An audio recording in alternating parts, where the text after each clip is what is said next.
এসো।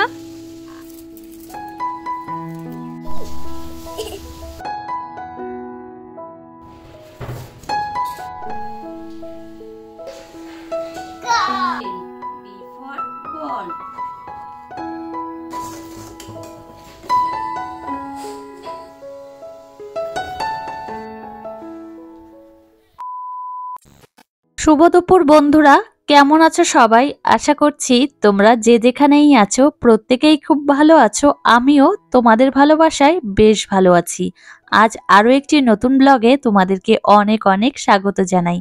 তো এখন ঘড়িতে সময় হয়েছে দুপুর 12টা 15 আর তোমাদেরকে সঙ্গে নিয়েই আজকের ব্লগটি এই দুপুর থেকেই শুরু করছি।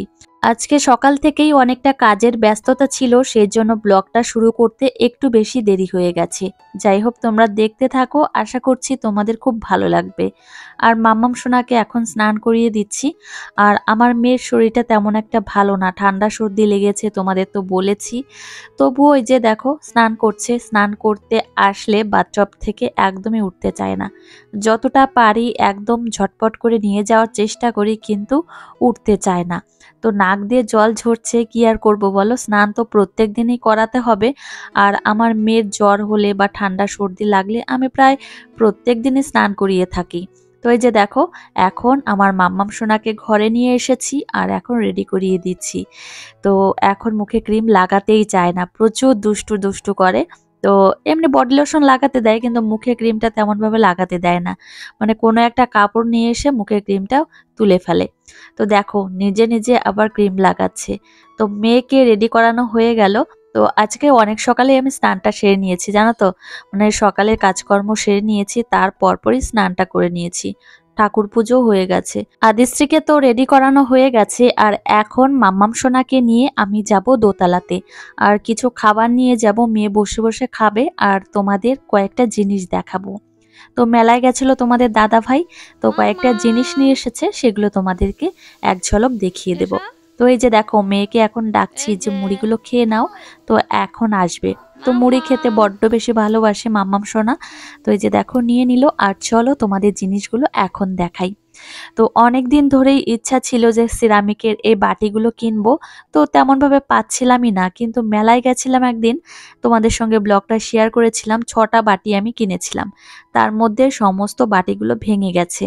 তো বাড়িতে আনতে পারিনি, আমার বাপের বাড়ি থাকাকালীনই ভেঙে গেছে। তো তোমাদের দাদা ভাইয়ের হাত থেকে প্যাকেটটা পড়ে গেছিল। তো আমি তো কান্নাকাটি করেছিলাম, প্রচন্ড কষ্ট লেগেছিল। তারপর তোমাদের দাদাভাই আবার এই বাটিগুলো নিয়ে এসেছে। তবে 6টা আর পায়নি, 5টা পেয়েছে, তো ওই 5টাই নিয়ে এসেছে। খুব সুন্দর জানো তো জিনিসগুলো, তোমাদের এক ঝলক করে দেখিয়ে দেব। আচ্ছা, তোমাদের সঙ্গে কথা বলেই যাচ্ছি, কিন্তু প্রথমে যে জিনিসটা দেখালাম লাল বক্সের মধ্যে, তো কয়েকটা কাপ ছিল, কয়েকটা বলতে 6টা কাপ ছিল। তো কাপগুলো একদমই ছোট কাচের কাপ, তো খুব সুন্দর। তো তোমাদের দাদাভাই নিয়ে এসেছে, বলল কি যারা অল্প চা খাবে তাদের জন্য এই কাপগুলো, আর আমাকেও মাঝে মধ্যে দেবে। তো আমি তোমাদের একটু দেখিয়ে দিয়েছি। তো মেলা থেকেই নিয়ে এসেছে। আর এই যে দেখো এই বাটিগুলো কি যে ভালো লাগে কি আর বলবো। তবে আর একটা হলে এক সেট হয়ে যেত, পাইনি, কি আর করব। তো এগুলো আমার পছন্দের জিনিস, আর যে সমস্ত জিনিসগুলো আমার পছন্দ হয় সেগুলোই আমি আমার রান্নাঘরে রাখছি। তো খুব পছন্দের জিনিস। আর এই দুটো প্লেট কিনেছি, তো একটা ট্রের মতো, এই যে বাঁ হাতে যেটা ব্ল্যাক কালারের রয়েছে, এটা হচ্ছে ট্রের মতোই ছোট্ট একটা ট্রে। তো আমার মাম্মাম সোনাকে আমি শসা কেটে দিতে পারবো, ফল কেটে দিতে পারবো, তো সেই জন্যই নিয়ে এসেছি। আর এই যে দেখো তোমাদের বাটিগুলো একটু কাছের থেকে দেখিয়ে দেব। তো কালারটা খুব ভালো হয়েছে জানো তো। এর আগেও আমি সিরামিকের 2-1টা জিনিস কিনেছি, তবে এরকম বাটি কেনার ইচ্ছা ছিল। তো ফাইনালি এই যে কিনে নিলাম। প্রত্যেকটা মেয়েরই স্বপ্ন থাকে সুন্দর একটা সংসারের, আমারও ইচ্ছা অনেক সুন্দর একটা সংসার গড়ে তোলার।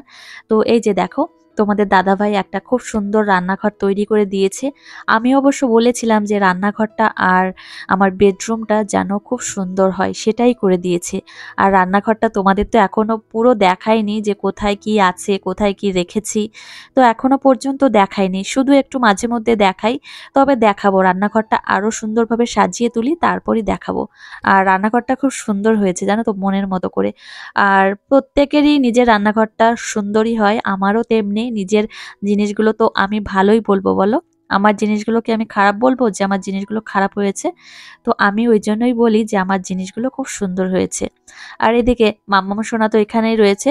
আর রান্নাঘরে আসলেই শুধু এই ওয়ার্ড্রব খুলতে থাকবে, না হলে ক্যাবিনেট খুলতে থাকবে। তো এটাই করে। আর তোমাদের এই সেলফের মধ্যে কি কি রয়েছে সেগুলো একটু এক ঝলক করে দেখিয়ে দিলাম। আর দেখো এই সিরামিকের এই বাটিগুলো এখানে সাজিয়ে রেখেছি, কত সুন্দর লাগছে, চোখের একটা শান্তি লাগছে দেখে, জানো তো। আর এই যে পাশে একটা বাটি, এটা একটা মেলা থেকে নিয়ে এসেছিলাম। আর প্রথমেই যে কাপগুলো দেখালাম সেগুলো এখন নিচের যে ক্যাবিনেট রয়েছে এখানেই রেখে দেব। আর দেখো পিতলের একটা হাঁড়ি দেখা যাচ্ছে, ওই হাঁড়িটায় বিরিয়ানি রান্না করব, সেই জন্যই কিনে নিয়ে এসেছিল তোমাদের দাদাভাই। তবে আমার খুব ইচ্ছা যে পিতলের কড়াই কিনবো, পিতলের হাঁড়ি কিনবো, তো খুব ইচ্ছা। তো সেগুলো হবে আস্তে আস্তে, ধীরে ধীরে হবে, সমস্ত জিনিস যে একবারে হবে এমনটা নয়, একটু আস্তে আস্তেই কিনবো। তো এই যে দেখো এখন আবার নিচে চলে এসেছি, শাশুড়ি মা রান্না করছে আর আমি শাক কুচিয়ে দিতে এসেছি। এই শাকগুলো দেখতে পাচ্ছ, এগুলো হচ্ছে আমাদের জমির শাক। তো আমার শাশুড়ি মা গতকাল বিকাল বেলায় তুলে নিয়ে এসেছিল। অনেক রকমের শাক আছে এর মধ্যে, মানে মেশানো আছে, এক ধরনের না, 3-4 রকমের শাক আছে। আর আমি দই খাচ্ছিলাম, আমার মাম্মাম সোনা আমার হাতের থেকে দইয়ের কাপটা নিয়ে গেল, নিজেও খাবে না আবার আমাকেও খেতে দেবে না। তো আজকে দুপুরবেলায় কি রান্না হয়েছে ভাবলাম তোমাদের একটু দেখিয়ে দিই, শুধু তো মামামের খাবারই দেখাই যে কি রান্না করলাম, তো আমাদের খাবারটাও দেখাই। তো এদিকে মৌরলা মাছ দিয়ে আর ছোট বেগুন দিয়ে একটা তরকারি হয়েছে, যেটা খুব ভালো লাগে খেতে আমার। আর এদিকে আলু দিয়ে আর দেশি ডিম দিয়ে তরকারি, মানে তরকারি বলতে ঝোল রান্না হয়েছে আলু দিয়ে। আর এদিকে দেখো তোমাদের একটু দেখিয়ে দিচ্ছি, তবে আমার শাশুড়ি মার হাতের রান্নাও আমার বেশ ভালো লাগে। যেগুলো হালকা পাতলা ফোড়ন জাতীয় রান্নাগুলো সেগুলো খুব ভালো পারে, খুব টেস্টি হয়।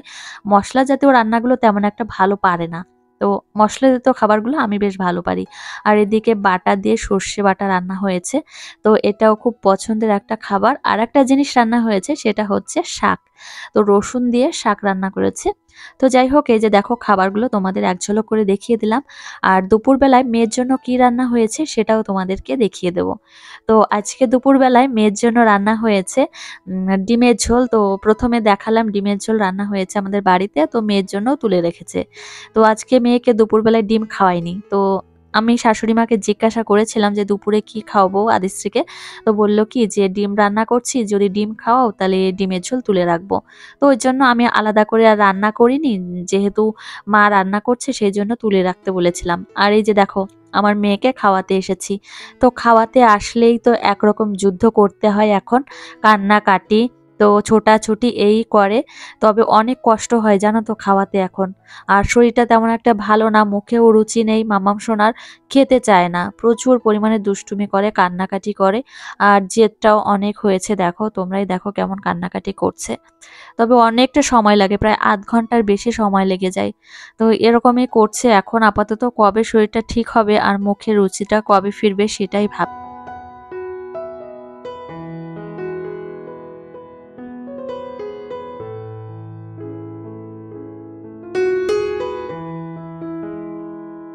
মেয়েকে অনেক কষ্ট করে খাওয়ানোর পরপরই আমার শ্বশুর মশাইকে খেতে বসিয়ে দিয়েছি। বাবার খাওয়া দাওয়া হয়ে গেছে, তারপর এখন আসলাম রান্নাঘরে। রান্নাঘরে আসার কারণ হচ্ছে মেয়েকে যে বাসন কোসনে খাইয়েছিলাম, তো সেই বাসন কোসনগুলো এখন আমি ধুয়ে রাখবো। আসলে কি বলতো, আমার মেয়ের বাসন কোসনগুলো আমি বাইরের কলপারে নিয়ে যাই না আর ধুইও না, আমি এই বেসিন থেকেই ধুয়ে রাখি। আর বাড়ির যে বাসন কোসনগুলো সেগুলো বাইরের কলপার থেকেই ধুয়ে আনা হয়।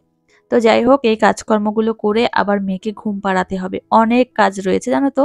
প্রত্যেকদিন একই ধরনের কাজকর্ম প্রত্যেক দিনই করতে হয়, রিপিট করতে হয়, এই আর কি। এটাই হচ্ছে সংসার, সংসারের কাজকর্ম এটাই।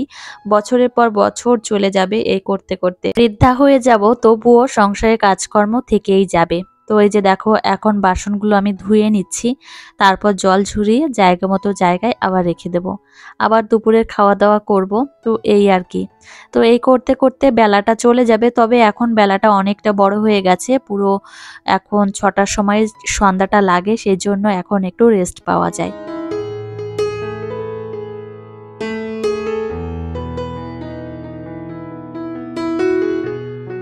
এখন সন্ধ্যা 6:30 বাজে আর সন্ধ্যা লাগতে লাগতেই চলে এসেছি রান্নাঘরে। আর প্রত্যেক দিনের একঘেয়েমি রুটিন, চা বানিয়েছি, শ্বশুরমশাইকে দিয়ে এসেছি।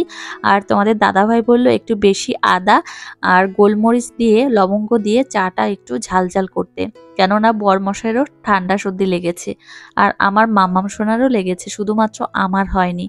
আদিশ্রী মাম্মাম সেই বিকাল 5টার দিকে ঘুমিয়েছে আর এখন 6:30 বেজে গেছে। আমি ডাকছিলাম যে মাম্মাম ওঠো, তো মাম্মামকে উঠিয়ে তারপর ও চুলটা এখন বেঁধে দিচ্ছি।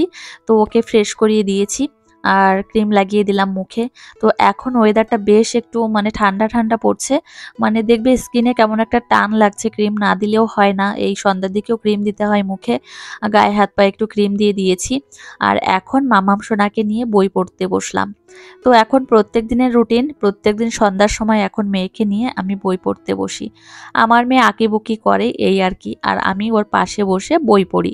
তো ও যেটা শুনে শুনে মুখস্থ করবে সেটাই ওর কাছে অনেক, ABCD তারপর 1 2 এই সমস্তই ওর সঙ্গে এখন আমি বলি।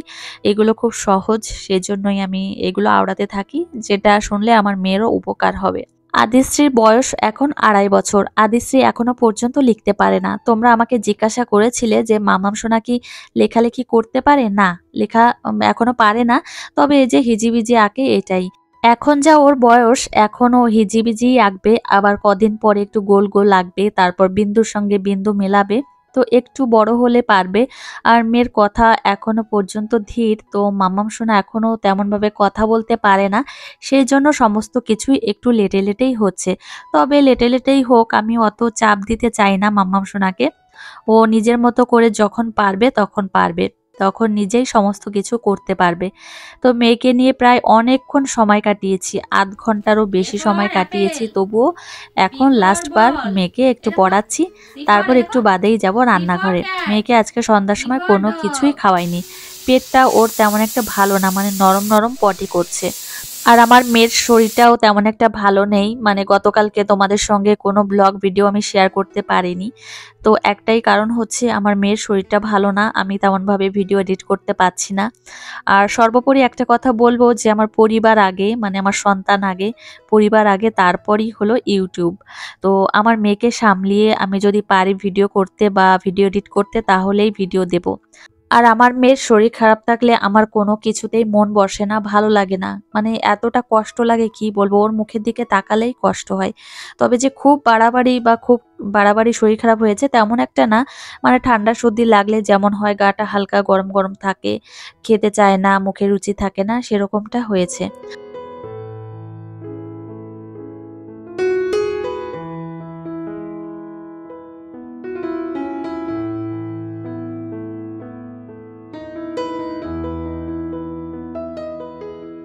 আচ্ছা দেখো, তোমাদের সঙ্গে কথা বলছি আর অনেক কাজকর্মই আমি করে নিচ্ছি, আর এদিকে রান্নাঘরে এসেই আমি প্রথমে মেয়ের জন্য ডাল রান্না করে নিচ্ছি। একদম পাতলা করে মুসুর ডাল রান্না করব, পেঁয়াজ ফোড়ন দিয়ে আমি রান্না করছি। আর এদিকে রুটি বানাচ্ছি, প্রত্যেকদিন তো রুটি বানাতেই হয়, তবে মেয়ের জন্য একটু ডাল রান্না করছি, কেননা মানে ওর শরীরটা তেমন ভালো না, আর রাত্রে আর দুধ ভাত খাওয়াবো না বা আলু সেদ্ধ দিয়ে খাওয়াবো না। আজকে ভাবলাম একটু পাতলা করে ডাল রান্না করে দিই, তাতে মেয়েরও খেতে ভালো লাগবে। আর এই যে দুধ ভাত তারপর আলু সেদ্ধ এটা তো খেয়েই থাকে, তো ওর জন্য ভাবলাম কি আজকে একটু ডাল ভাত খাওয়াবো।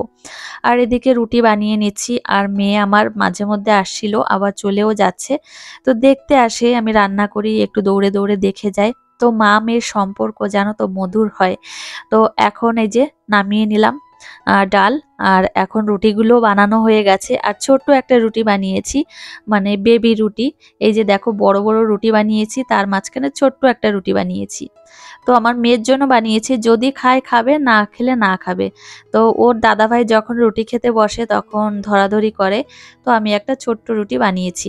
তবে এটা ছুঁয়েও দেখবে না মাম্মাম সোনা।